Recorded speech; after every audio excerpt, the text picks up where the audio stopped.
Muri yeZimbabwe mamuka sei? Regai tikugamuchirei zuva ranhasi uri musi weMonday 8 September 2025. Toda kutenda kuti vazhinji venyu muri kugadzirira kuenda kumabasa. Vari kunze kwenyika tinozviziva kuti vazhinji vari munyika muri kuenda kunongwavha nekuda kwekuti nyika yedu haina mabasa. Regai tigamuchire vana baba, regai tigamuchire vana mai, vakoma nevanin'ina, vana sisi. Toda kutenda nekuda kwekuti nyika yedu ine vanhu vakasiyana siyana. Takatarisana nezuva rakakosha Comrade Nyoka Yemabhunu vachigadzirira kuti vapinde mukoti musi wa10. Tinenge takangovimba kuona kuti Mwari vachaita zvipi, asi chatinotenda ndechekuti Mwari wakatendeka. Hatisiri kuzopera moyo panyaya yerevolution. Mwari vakatipa simba kuti timire semizambangwena. Naizvozvo ndakaona vazhinji makauya kuinbox kwangu muchiti zvamunenge mava kurasa taura comrade. Dambudziko ratinenge tiinaro nderekuti pamwe pacho tikasataura chokwadi tinotanga kurasisa vanhu, asi pane zvimwe zvinoda kuti tireacte mazviri. Kana tareacta vazhinji moona chokwadi. Nekuda kwekuti pandaitaura ndakakuudzai kuti hakuna revolution yatinoita tikatanga kupatsanura vanhu. That is why message yatakapinda nayo yakanga iri yekukubatanidzai imi mhuri yeZimbabwe. Nekuda kwekuti Zimbabwe is having a lot of tribes which come together to form part of the population yenyika yedu.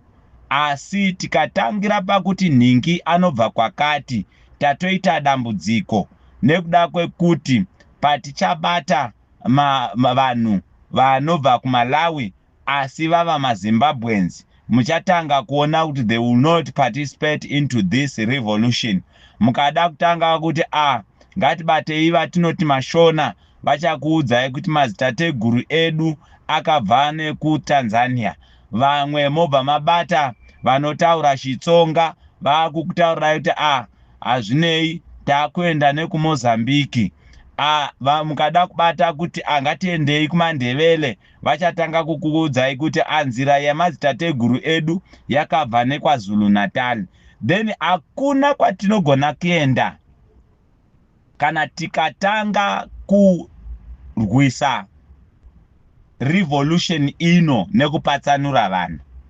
Ndava Matswana vachakuudzai kuti tinonanga kwakati, maNambia vokuudzai kuti tinonanga kwakati, Matsonga vokuudzai kuti tinonanga kwakati, Mandau vokuudzai kuti tinonanga kwakati. Anditi saka tiri kuita sei? Tiri kutaura kuti signal yatakakupai yekutanga kuti batanai sevana veZimbabwe ndiyo signal hombe yekutanga.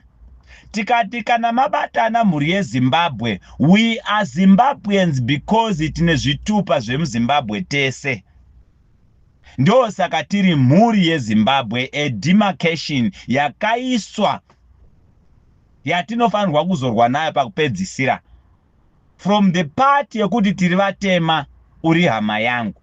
Saka tiri kuita dambudziko nemamwe leaders who are taking this revolution from the point of dividing the nation. Hakuna kwatinogona kuenda kana chatinogona kuita. Tanzwa vamwe vakudaidza vamwe semabumbwa, vamwe vandaidza vanhu hakuna kwatinogona kuenda. Those are the side shows. We need to understand as the people of Zimbabwe that we have got a common problem we need to fight collectively. Ndo zvatinogona kuita kuti tibudirire nekuenda kumberi. Saka takakuudzai tikati batanai mhuri yeZimbabwe, tauriranai nezvematambudziko enyika. Ndava pamunenge makagara muri kundari, pamunenge muri kumabasa, pamunenge muri muzvimichovha, pamunenge muchitengesa pamusika, taurai nezvematambudziko enyika yedu yeZimbabwe kuita kuti muite inonzi common purpose. Pamunotaura nezvematambudziko enyika muchiudzana neugaro hwenyu munzvimbo menyu, munenge muchiita inonzi common purpose. Tanga tichikugadzirirai mafoundational phase ekuactivata revolution. Ndosaka makanzwa kumberi takazotanga kutaura ini pano ndakakupai echarge ndikataura kuti gadzirai macommunity coordination, macommunity groups, munge muri mukati memacommunity groups iwayo, nekuda kwekuti it's an initiative of bringing everyone together. Ndikati vari kudiaspora pindai pressure groups. Yanga iri a reason yokuti muye pamwe chete tive ne common purpose of fighting for our country, because taakuda revolution. Ndikataura kuti hatisiri kushora vemapolitical party, but it's not a shame kuti vafaila. Ndakazvitaura pano. Ndikati nesu pano we are playing politics, tine kwatinobva handina kumbovanza.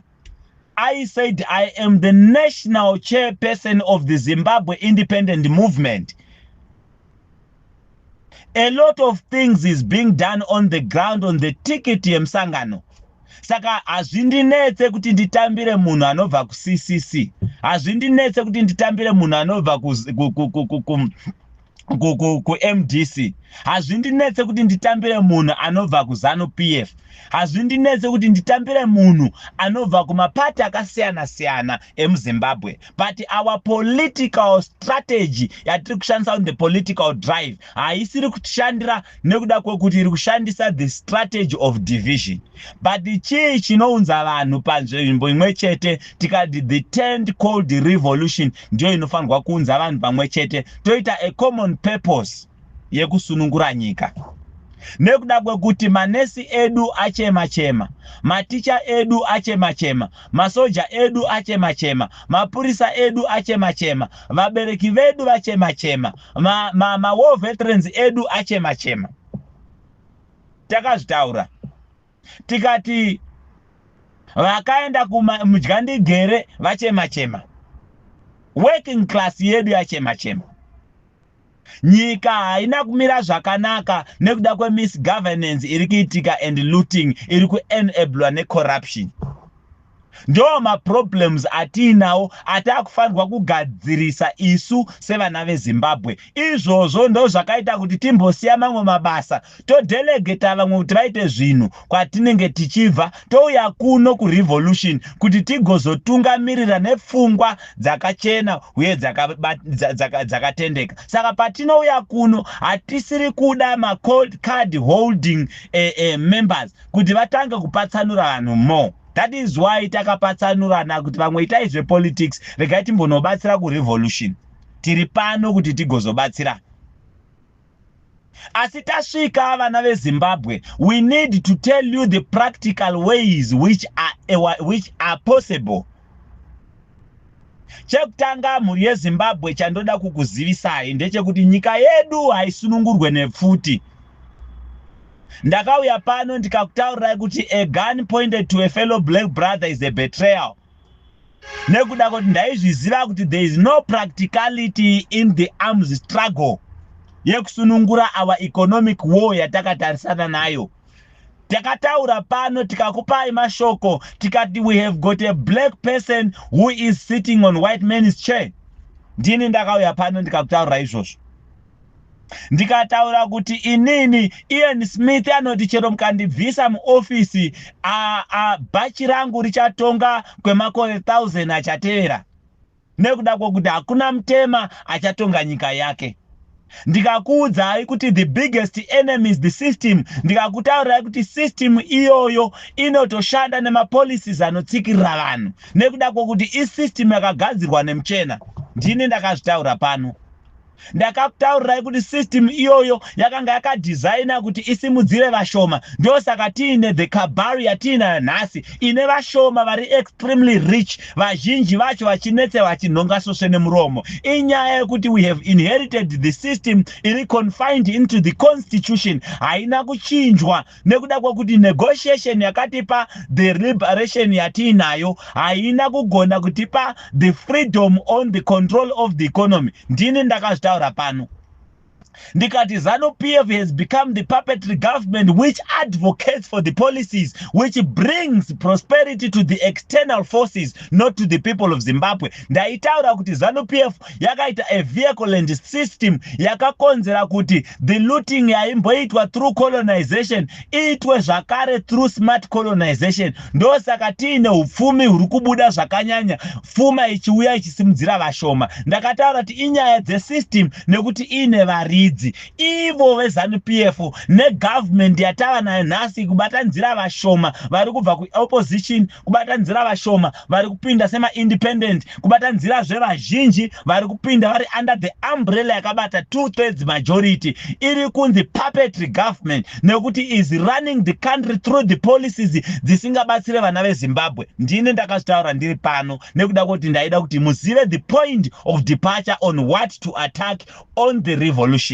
Ndikati the system has become the biggest enemy of this generation, and the one who defend that system is also the secondary problem. But kuti tibudirire pa revolution, we need to attack the system and the one who defend. That is why ndichitenderana nelegacy yezvigananda kuti inofanirwa kuparara. Ndakazvitaura ndiri pano. Tanga tichikupai ma-foundational phase of the revolution. Foundational phase of the revolution haibve pakuona kuti uyu anobva kwakati, uyu anobva kwakati, ngaende kunyika kwake isu tisare nenyika. Wanzi wapatsanura nyika hakuna revolution inobudirira. Ndosaka muchiona kuti vese vari kucontrola maborders. Mazuva akavakarwa a liberation war vakapwanya maborders. Ndosaka muchiona Julius Nyerere maimuona ari muZimbabwe, Nelson Mandela maimuona ari muZimbabwe, Robert Mugabe maimuona ari muSouth Africa, Samora Machel maimuona ari muZimbabwe, vana Robert Mugabe vana Tongogara maivamaona ari kuMozambique. Zvichienda zvakadaro kusvikira nyika yedu yasununguka to such a point kuti Zimbabwe had to delay kutora a land reform kuitira kuti South Africa isununguke, nekuda kwekuti nyaya yerevolution inoda unity. Saka tiri kuona vazhinji vari kuclaima kuti taavatungamiriri verevolution but taking from the point of departure yekudivide vanhu, speaking things which are not practical. Muri yeZimbabwe nhasi ndichakupai the foundational phase of the arms struggle. Chekutanga munoda kuita a funding. Ndio chinhu chekutanga. Chatinotenda kuti the capacity of the citizens to fund the arms struggle inogona kuvapo nekuda kwokuti nyika yedu yeZimbabwe ine vanhu vane mari. Ine vanhu vanogona kubvisa mari mumadhuku vachitofanda musangano. Ndosaka muchiona kuti vamwe vakambouya vakakuudzai kuti taakuda kuura tinoda kutenga ma-bulletproof cars. Unganidzwa mari 2 million ikavapo. Inyaya yekuti Zimbabwe inayo mari inogona kufanda revolution yayo. But we need to check and balance the practicality of the strategies we are trying to use. Saka chekutanga ndechemari, pamwe tinogona kuibudirira tikaiunganidza mari yerevolution ikavapo. The second fundamental part of it is to have the hosting ground for training. Kuti mugone kuproduce masoja anoenda kuzorwa, munoda inonzi hosting ground. Chekutanga munoda a training ground. Vakarwa hondo yerusununguko vanokuudzai kuti taienda kuRussia, taienda kuChina. Those were the training grounds where there was training masters. But kana vadzoka vaiita inonzi training ground, yavaiita inonzi hosting ground, kwaisvikira masoja akatrainwa. Ndosaka muchinzwa nemabhesi anga ari kuMozambique, ndosaka muchinzwa nemabhesi anga ari kuTanzania, ndosaka muchinzwa nemabhesi anga ari kuZambia, akanga ari ma-hosting grounds. Kana mukataura neSouth Africa munozwa kuti yanga ine bhesi muZimbabwe. nekuda kwekuti kune kakubatana kanofanirwa kuitwa negeneration inenge ichirwa, ndekuti vanga vachirwa ne-exploitation and colonization. Tikati tiri pafezi yechipiri of the liberation yakatengeswa, takataura tikati negotiations dzakatipa rusununguko, dzakaunza rusununguko on the expense of the economic control. Hatina simba pamusoro pezveupfumi, saka tiri pane inonzi economic revolution, which is the battle of mind. Ndo yatinayo iyoyo, haide futi nekuda kwokuti ari kuicontrola nekuidefenda is our fellow brother, achishandiswa nemuchena. Ndakanga ndichitira kuti muzive zvatiri kurwira. Ndini ndakauya pano, saka pasi nemacomrades ari kuuya achitengesa the narrative iri kupatsanura vanhu, vachiisa anonzi ma-false hopes. Ndiri kuona vazhinji munotitumira zvima-messages nebasa rese, zvima-side shows zvamunonditumira panapa pachiridzwa masongs pasi pachitaurwa. Munofanirwa kuziva pakati pe-content creation and the serious business of the revolution. We are facing a very strong problems that inadzo muZimbabwe, and we have got two possible avenues that ogona kusainzisa kusunungura nyika yeZimbabwe. Chekutanga, it's economic sabotage, which is activated by the massive uprising of the citizens and the stayaways. Ndo chete nekuda kuti tikavhara nyatsu yenyika yatinoti economic activity, hakuna revenue collection, tinosuffocatea chero zvigananda. Ndo saka muchiona tichikurudzira kuti tangai manzwisisa kuti munoda kuita nezvei. Kana mati muri kuenda pa-mass uprising, let's go to the mass uprising. Kana mati munoda kuita stay away, let us go for stay away.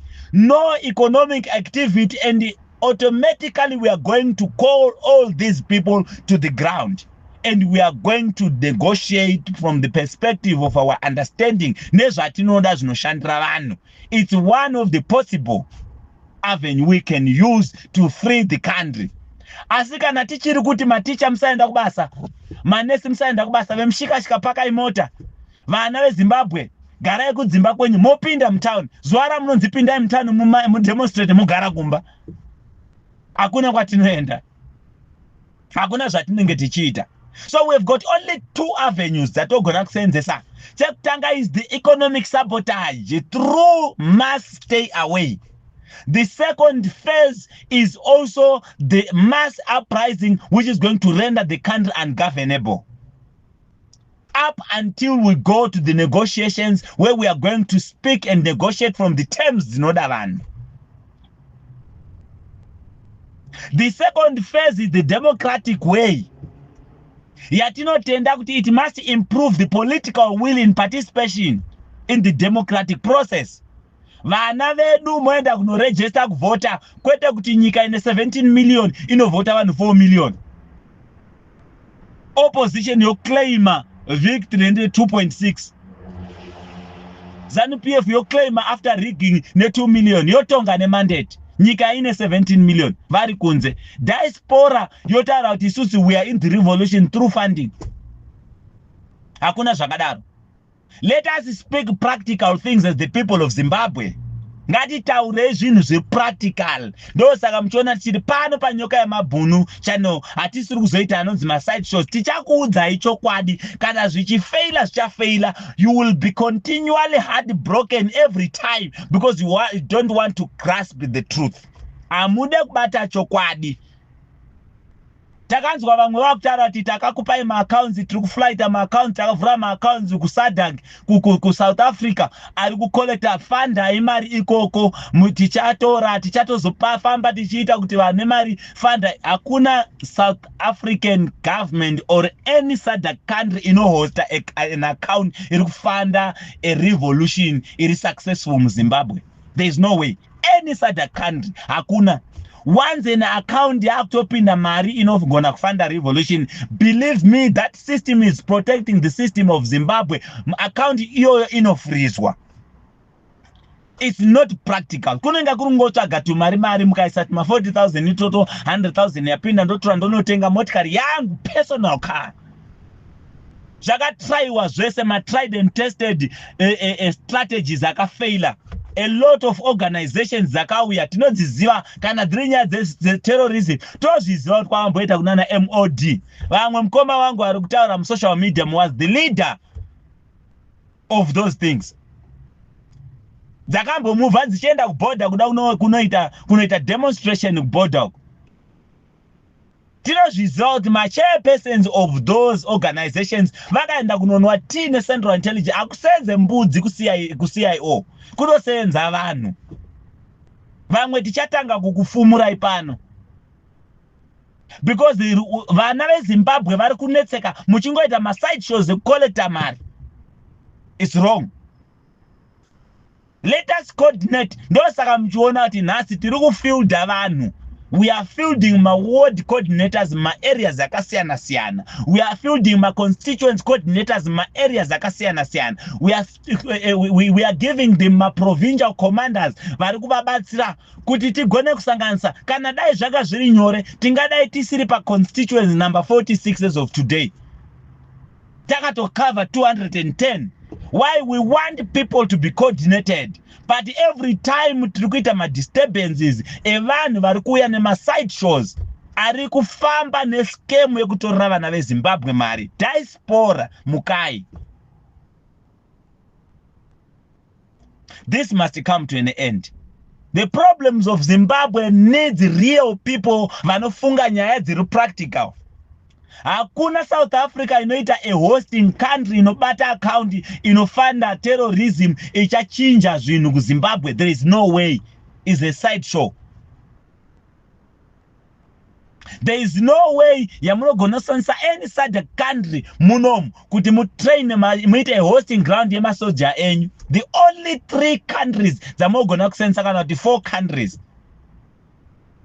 It's Mali, Burkina Faso, Niger. Ndo nyika dzega dzakagona kuita successfully bring down the power of imperialism iri kueffecta problems ari kuda economic revolution today. Vanogona kunzwisisa the effects of imperial forces and the influence of capitalism. Ndo dzega nyika idzodzo. Kana musina kutaura nezvenyika idzodzo, it's a side show. Siyanai nezvamuri kuita. Let us go forward to fight using the power of the masses. Kwede kupatsanura vanhu zvamuri kuita.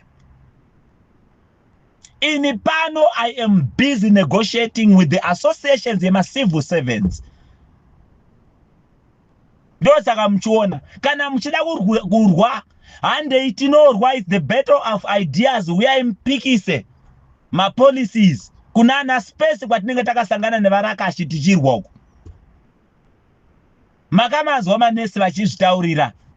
Tiri pa ground kuti tishande nema associations avo. We established kuona kuti izvezvi why vanhu vedu vasiri kugona kutora signal. Ma associations acho akadeployerwa CIO iri kushanda ichicontrola ma associations iwayo.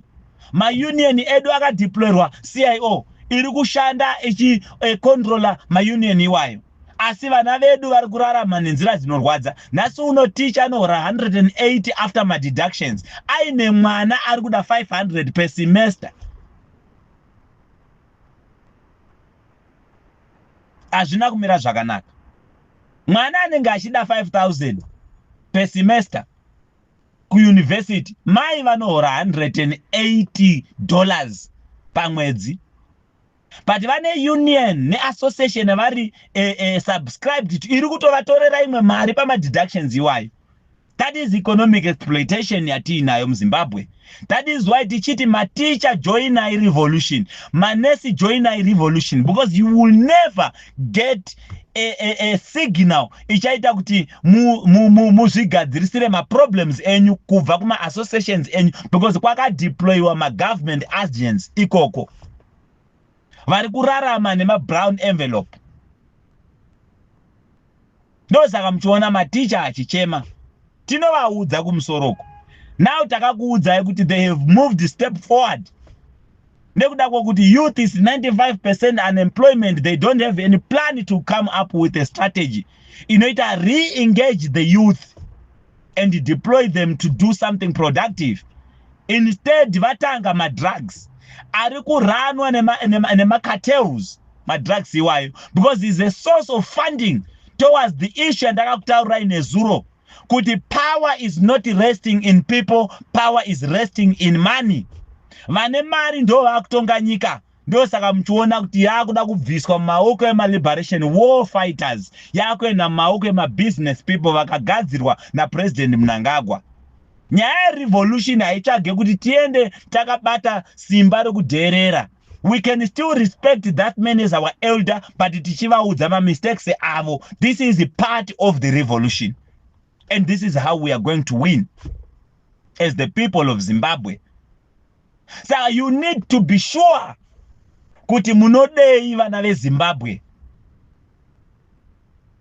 Kana mada zvehondo, maakutsvaga China yacho iri kubenefita kuti ikutrainei. Nekuda kwokuti vese vari kuita politics munyika menyu, it's either they are Leninism kana kuti vanenge vachikutaura vano subscribe to this ideology. Moenda kunotsvaga vanokutrainai. Mabva ikoko muchada inonzi hosting ground yamunoshandisa sebase. Mosarudza munyika dziri muno musadhaka ndizive kuti ndeipi yamunenge muchida. Toona kuti is Cyril Ramaphosa going to allow hosting you to go and fight from South Africa? Is Daniel Chapo going to hosting you kuti mfight mchibva pa Mozambique? Are you going to get it from William Ruto? Kana kuti Amai Samia Suluhu? Munogona here? Kana kuti Amai Nandi na Ndaitwa vepanamibia vanogona here kukuhostai? Are you going to be hosted by Zambia? All these liberation war veterans vakapedza kuita summit vachisimbisa kubata ushe kwevakarwa hondo. Please don't mislead people with the things which are not practical. It is prolonging the progress of this revolution. Siyana ine zvamuri kuita vakomana. Kana tati takusunungura nyika ngatiendei ku collective effort of liberating the country.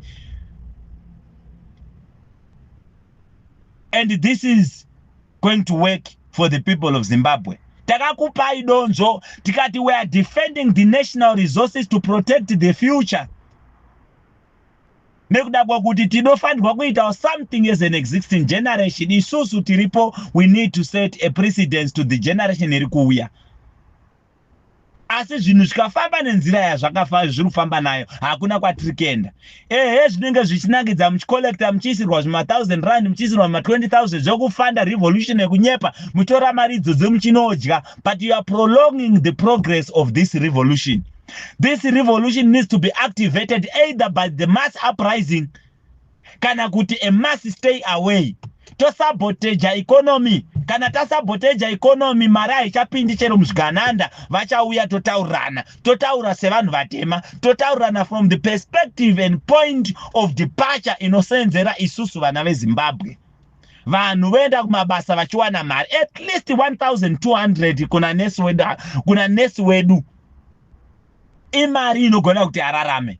At least 1,200 kumaticha edu because vanhu ava vanoshanda mabasa anoita kuti nyika yedu inge ine ramangwana. Nesi anotirapira vanorwara, ticha anotidzidzisira mwana mune ramangwana. Even though our curriculum was compromised with.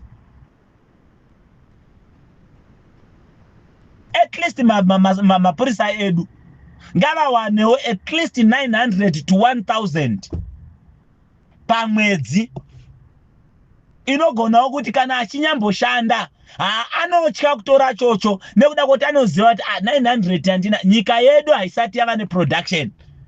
Asi mari dzandiri kutaura pano ndedzekutanga nadzo sekunzwisisana sevana veZimbabwe. Ndo zvatiri kurwira kuti mapurisa edu ngavawanewo at least 1,000 pamwedzi. Mupurisa constable wedu zvichifambawo nemarengi vachienda kumusoro, mari dzichikwira. Manesi edu ngavawana 1200 to 1.5 pamwedzi. Maticha edu 1200 to 1.5 pamwedzi. Macivil servants ese atinoshanda nawo ngaawane. Hakuna civil servant inofanirwa kuwana mari iri pasi pe$1000 even nyika isina production sezvizvo. Ndo zvatiri kurwira. Minimum poverty datum line yedu inofanirwa kuti at least $560 kumwana ari kungoshandawo munyika. Totangirawo ipapo senyika kuvashoma vacho vari kushanda.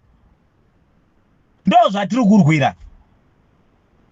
But instead yokuti tibatirane sevana veZimbabwe, vazhinji vacho muri kutotsvaga nzira dzokuti muite mari through the revolution yacho.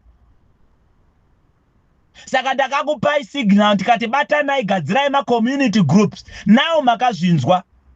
Chero vana veZANU-PF. Mashonaland East it's upside down. Vakabata ma-card holding members eZANU-PF vakutenderana ne-revolution today. Pasine mweya wekuba. Pasine mweya wekutsvaga kuzvisimudzira mukutambudzika kwevanhu. Pamberi nekubatana pasine nharadada.